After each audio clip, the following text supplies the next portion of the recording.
Good morning dear students, welcome to our Hindi class. और आज का जो हमारा टॉपिक है वो है हमारी हिंदी व्याकरण का पार्ट 12, वर्ण मिलाओ शब्द बनाओ। बच्चों, इसके पहले हमने जो पिछली क्लास थी हमारी उसमें हमने वर्णमाला और मात्राएं, है ना, ये दोनों पार्ट हमने पढ़े। वर्णमाला में हमने सभी स्वरों को जाना, सभी व्यंजनों की पहचान की। उसके बाद हमारा जो अगला पार्ट था मात्राएं, उसमें हमने सभी स्वरों की मात्राओं को समझा कि हमारे कौन कौन से स्वर होते हैं और किन स्वरों की मात्राएं, उनके कौन कौन से चिन्ह होते हैं कि कौन सी मात्रा किस तरह से लगाई जाती है ना।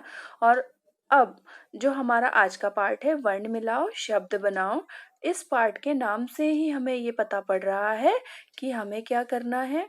हमें वर्णों को आपस में मिलाना है।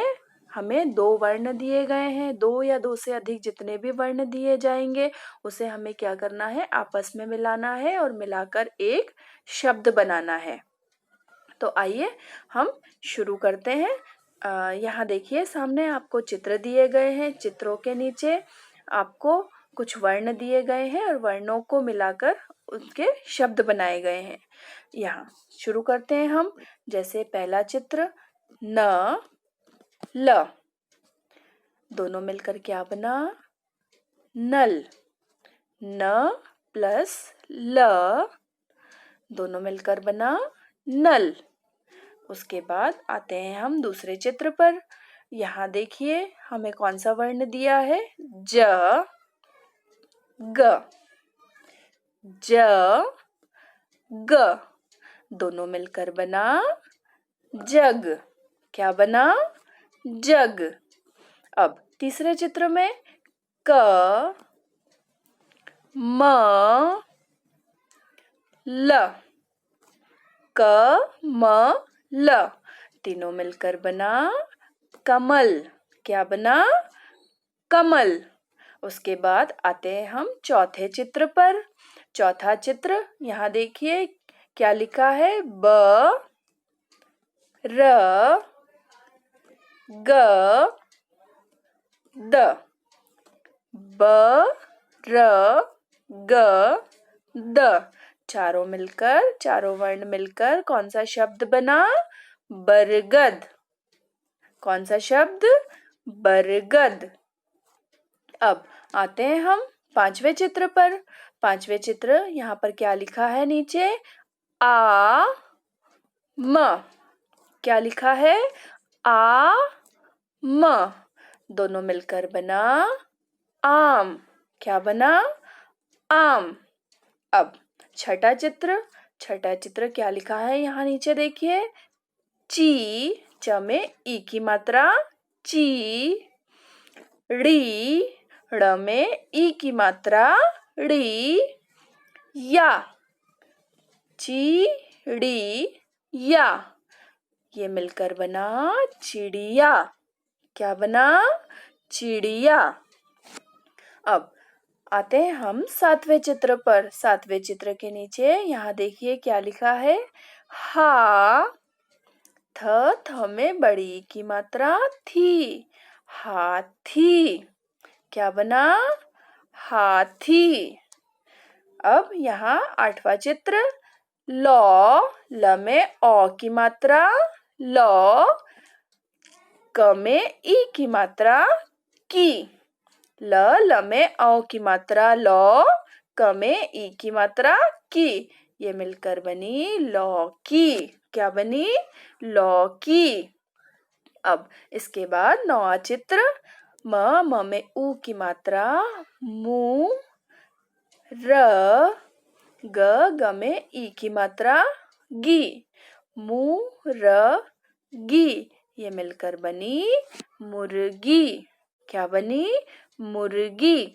तो बच्चों आपको ये तो समझ में आया कि कैसे हमें अलग अलग वर्ण दिए गए हैं और उन वर्णों को जोड़कर हमने एक शब्द बनाया है, और एक ऐसा शब्द जिसका अर्थ निकलता हो, है ना।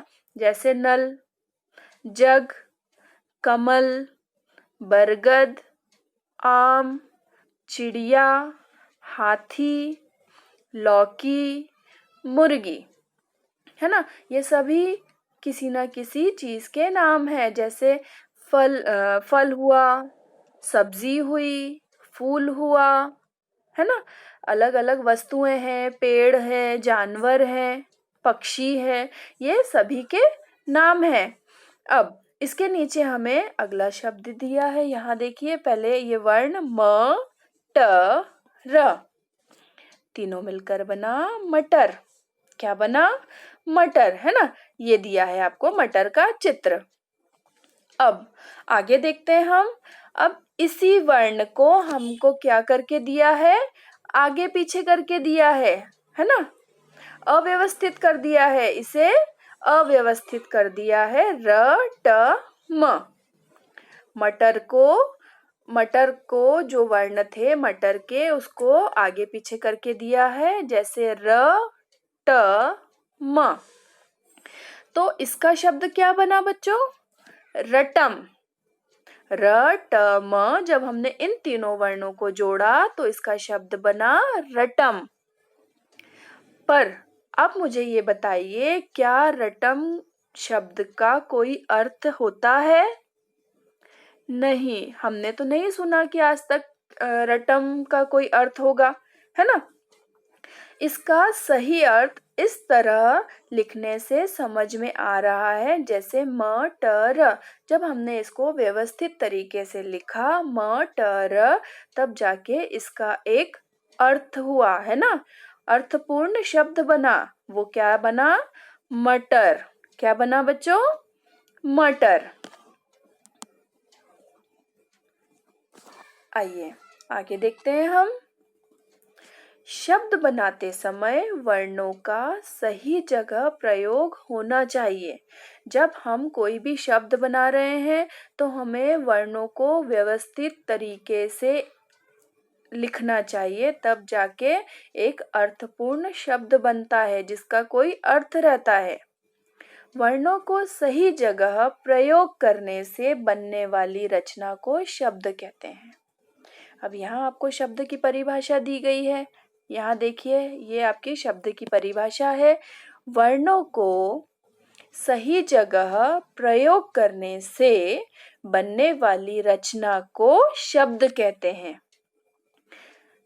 अब हर एक शब्द का अपना अर्थ होता है, तभी जाके वो एक प्रॉपर शब्द बनता है।